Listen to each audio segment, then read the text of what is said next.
afternoon. So you're Mildred Harrison? Yes, I am. So kumusta? Nag-enjoy ba kayo sa Barrio Fiesta in Glasgow? Definitely. Ma'am, kumusta? Ano ay yung work nyo rito sa Scotland? I work with a company, it's a mortgage broker company. My job is to liaise with the solicitors, the client, to make sure there will be a completion date for their mortgage. Stressful ba siya? Is there any challenge? Oh, definitely there is, because every case is different. So there are straightforward ones that can complete in a week's time. There's also a stressful one that can take months to complete. Excited ako, Ma'am Mildred, kasi nabalitaan ko lahat ng produkto namin from Capsule Coffee and Tea. You have tried it for so many years, yes, right? I do. Bakit MX3? Wherever you go, if you meet Filipino, they always say mangosteen is good for you. Yes. So why not take MX3? It's mangosteen product. And then I just feel, I don't know why, I feel happy if I take MX3. Woman's problem. I always say that, look, I've got MX3 tea here. I can give it to you. There's no specific reason, but I do like MX3. Even if I'm in the Philippines, the first thing I do is go to a shop. Okay, I'm getting MX3. MX3, dito ako bilhin.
Gusto niya, lahat ng atensyon ko nasa kanya. Maya't maya siya nag-chat na, mahal mo pa ba ako? Kung ganito ako, kung ganyan ako, tatanggapin mo pa rin ba ako? Minsan tulog na ako tapos bigla na lang siyang magvi-video call na, gising ka pa ba? Na-appreciate ko naman, DJ Lindsay, na mahal ako ng girlfriend ko. Pero bakit sobra naman yata?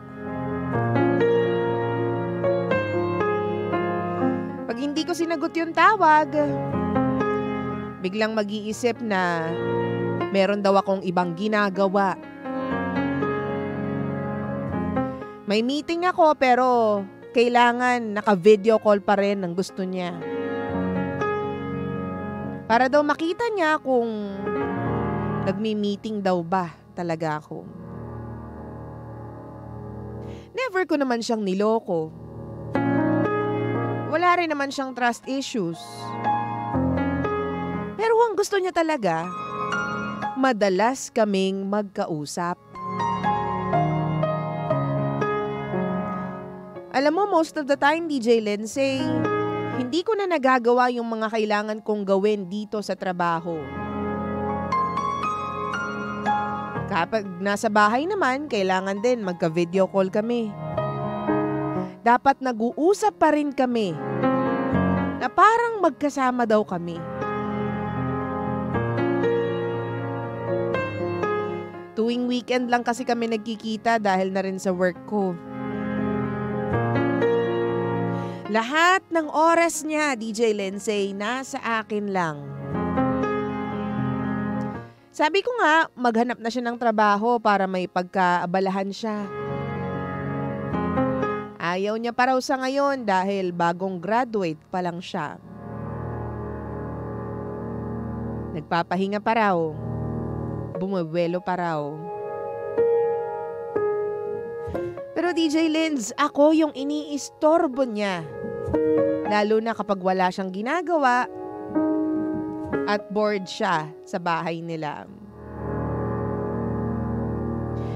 Di ko lang masabi sa kanya na napakarami ko rin namang ibang priorities at responsibilities na kailangan ng atensyon ko.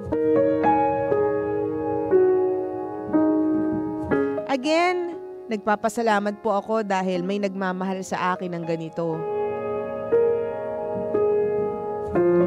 Pero DJ Lindsay, paano ko ba sasabihin sa kanya?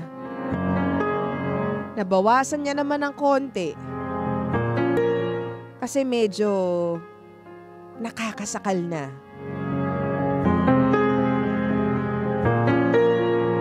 Nga pala, ako po si Randy. At ito ang lihim ng aking liham.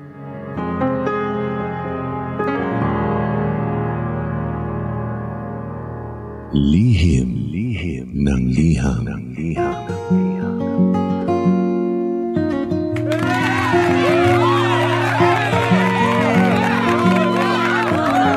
Hi, Pangga! Isa magandang morning po sa inyong lahat. Oras natin sa buong kapulungan. Check your time. 18 minutes makaraan po ang alas 9 ng umaga. Make that 19 minutes after 9. 9:19 on the clock. Si Randy po ang sumulat sa atin dito sa Lihim ng Liham. And meron ka bang request? Meron ka bang gustong isulat din na love life mo tungkol sa dito sa Lihim ng Liham? Well, isend mo na yan sa amin. Hihintayin namin yan. Facebook.com/Lindsay1067 as in LINDSAY 1067. Programang wala kang matututunan. Pero meron kang mararamdaman. Uy, parang grabe yung mararamdaman. Yan talaga. Ikaw ba hindi ka pa sinisipon? Wow! May ubot-sipon na ba ang lahat? Grabe nung isang araw, pag gabi, ako sinisipon at saka inuubo. Pero pag ganong oras lang, pag mga ganito, madalang. May schedule. Yung totoo. Baka nga allergies lang, hindi ko alam. Parang kailangan ko na yata maglinis ng bahay. Anyway, so mahal ko Pangga ko, baby ko, ano nga bang gagawin mo kung ikaw ay nasa sitwasyon ng ating Pangga na si Randy? Si Randy na mahal ng kanyang jowa, pero yun nga lang, parang sobra-sobra naman daw. Oo, to the point na wala na siyang ibang magawa kasi ang gusto daw ng jowa nitong si Randy at 24/7, magkausap sila. Kasi wala nang ginagawa sa life, kakagraduate lang ng kanyang jowa. Lihim ng liham. So, ang siste, lahat ng atensyon, lahat ng oras na kay Randy lang. Wow! Samantalang itong si Randy, kailangan pang, alam mo yun, magtrabaho, may ibang duties and responsibilities, di umano, na kailangan niyang gampanan. Although thankful siya, syempre, na nandyan yung jowa at may nagmamahal ng ganyan, di ba? Na dapat naman maging thankful tayo.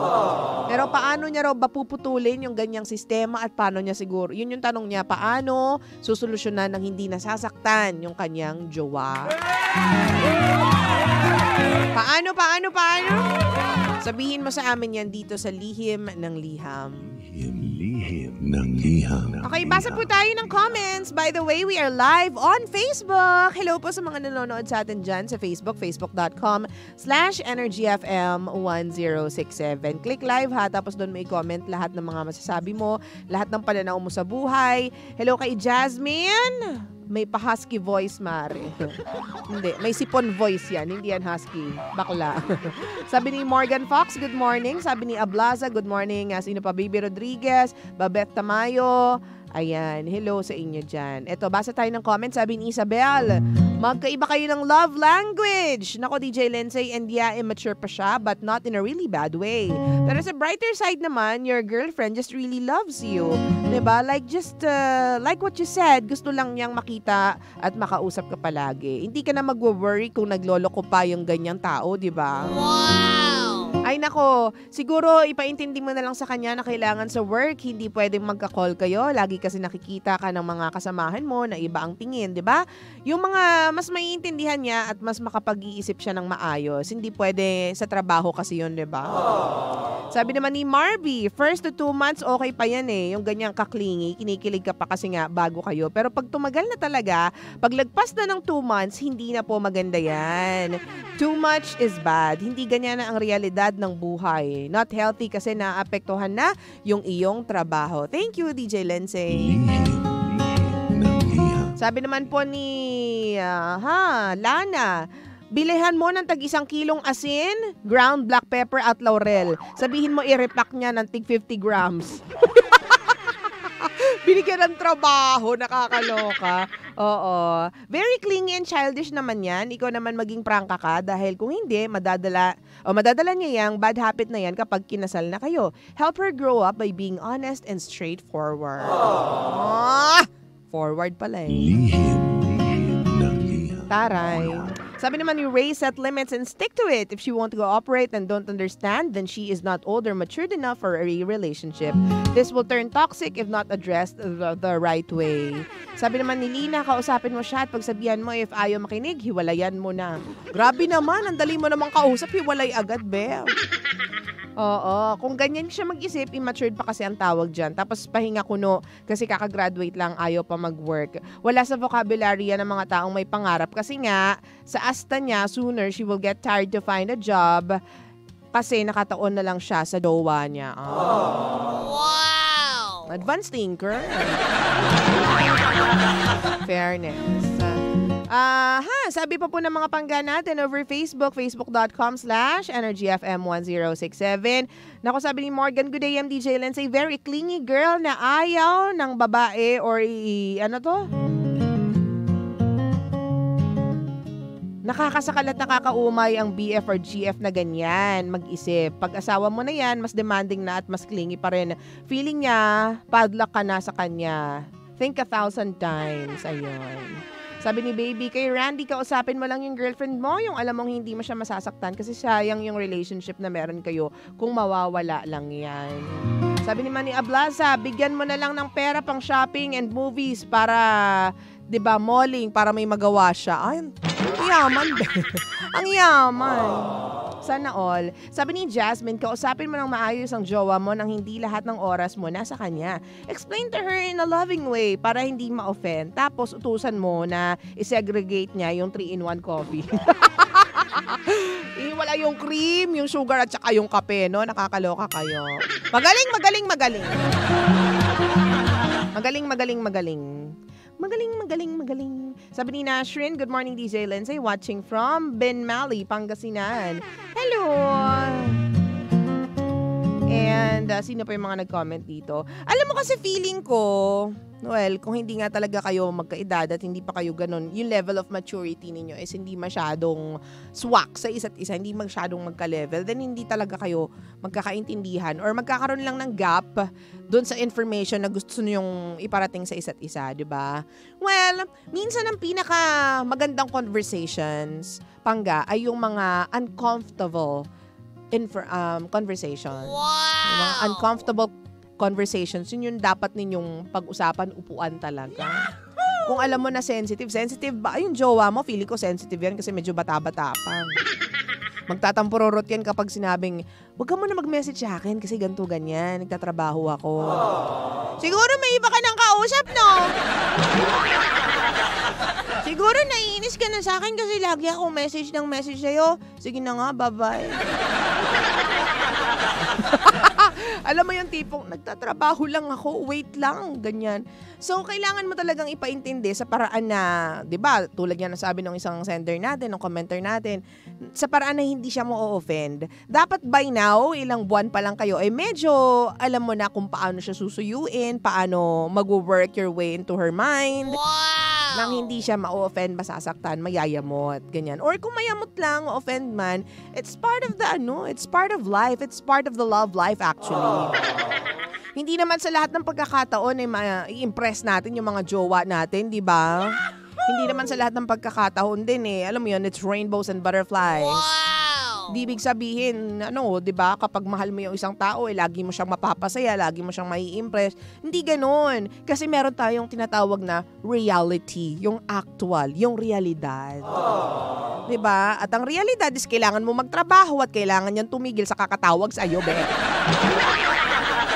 Diba? Sabihin mo lang ng maayos sa kanya, mag-usap lamang kayo. Yun lang naman yun. But then again, gusto nating i-commend itong si Randy kasi na-appreciate niya na may ganong nagmamahal sa kanya. Hindi sa lahat din ng pagkakataon makakahanap ka ng girlfriend na ganyan kaklingi. Yung ibang mga girlfriend, malingat ka lang ng ilang segundo, ng ilang beses ka lang malingat may iba nang kausap, di ba? At least in love sa'yo tong girlfriend mo na ito. Pero diba, tingnan mo din ha. Naku, mag-iingat ka din kasi minsan yung mga sobrang clingy na ganyan, yan din yung may ginagawa on your back, diba? Para lang hindi halata. Sabi ni Ablaza, sana all walang magawa sa buhay, sana all tambay lang. Bagong graduate kasi friendship.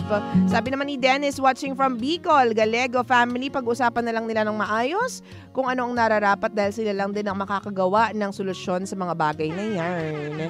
Good morning kay Sansay Enriquez. Ganun din kay Yoli at Yoli.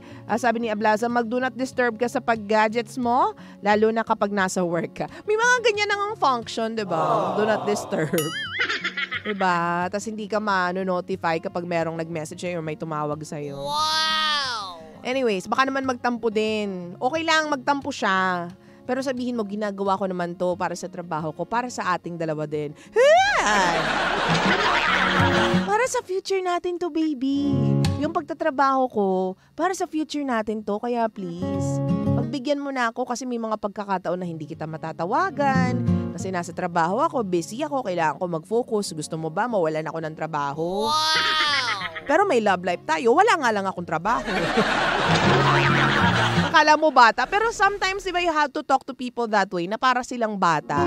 Kasi hindi nila matatanggap kapag level to level mo siyang kinausap.